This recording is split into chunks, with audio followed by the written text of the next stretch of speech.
من ما در میدان اسفره قرار داره. در بین این مخلصای دسته اسفره ما قرار دارم. کلو بچه شخشخ هم اینجا با یک شوق و ذوقی زیاد دسته اسفره دستگیری کرده ایستادم. ما یکی هست.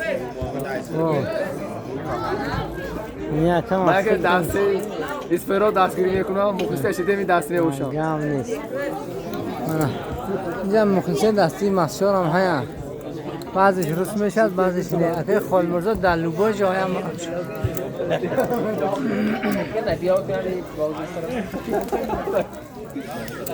یه چیز دواره همون من مخلصی کردن مردم اسفره.